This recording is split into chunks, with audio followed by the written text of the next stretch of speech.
washed out. Two great fighters. Morales comes forward, gives it all, but he just had a person that was pushing him back. Rene always comes forward, push pressure, and doesn't stop throwing. When you get a fighter like that that's going to be on you for 12 rounds especially, you're going to die out, you're going to get tired. And that's what happened tonight. Morales just couldn't pull off of his game plan.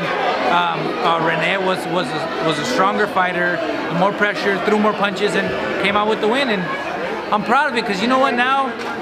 Title eliminator, now his next step is a world champion.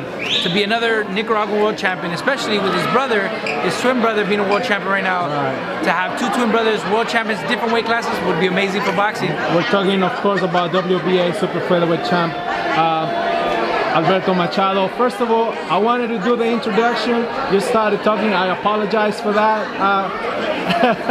But we're gonna go ahead and continue with this interview, Randy. So, what is it that Rene did so perfectly tonight in order to beat someone, a veteran like Carlos Morales? Just a non-stop. Thank you so much. I appreciate it, man. Just a non-stop, the non-stop throwing, the pressure that he does. He's done it with many other fighters. He did it with JoJo. Every fight that he goes into, he just puts on a great show.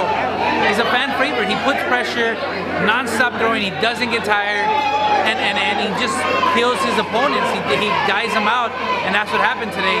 Morales didn't know what to do. He had no capitalization over anything, and he came out victorious.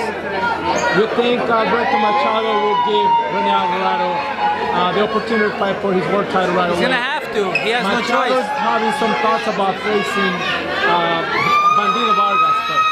Yeah, he has no choice. He has to. Once you're a title eliminator, you're next in line for a world title. You're the next person to fight for a world championship.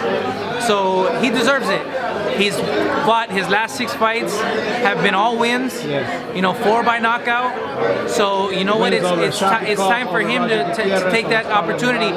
He's overdue for a title shot. He wants it. It's time for him to become another Nicaraguan world champion. I'm taking the opportunity to ask you about your recovery, about your leg. Randy, do you want to talk about the surgery that you had? Yes, a few weeks ago? long process. You know, it's an 8 months process. Luckily, everything came out good. The pain I used to have before, I don't have it no more. They found an extra bone inside my ankle, as well as my ligaments being too tight. But you know what? I feel good, man. I feel good. I finally get to sleep at night, not having to worry about the pain. Yeah. I used to go to bed pain after pain, and just walking after 5 minutes, very painful. I couldn't do stuff with my kids. And now I finally get to do activity. Well, not yet, but I'm going to get to do activities and finally get back inside the gym. And you know, I drive past spots that I run. Yes. And I just want to get out the car and run a little bit, but I just can't. You know what? It kills me, but it's almost time.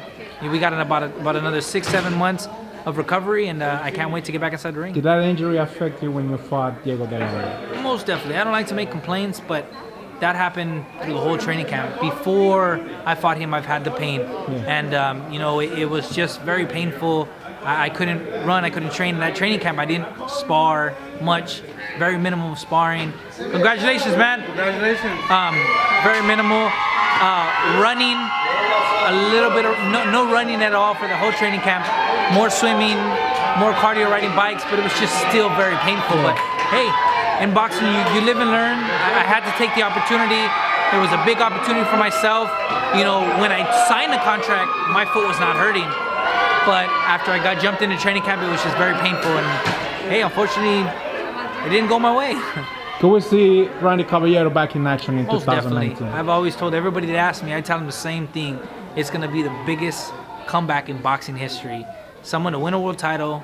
After winning my world title, my whole career just hit rock bottom. Yes. I'm going to make a comeback and win another world title. I guarantee that. There you have it. Thank you for your time. Ladies and gentlemen, former Bantamweight World Champ Randy Caballero calling the fights tonight for Golden Boy Facebook Live. Definitely. And his comments on the Carlos Morales versus Rene Alvarado fight. Thank you very much, Randy. We'll see you next time.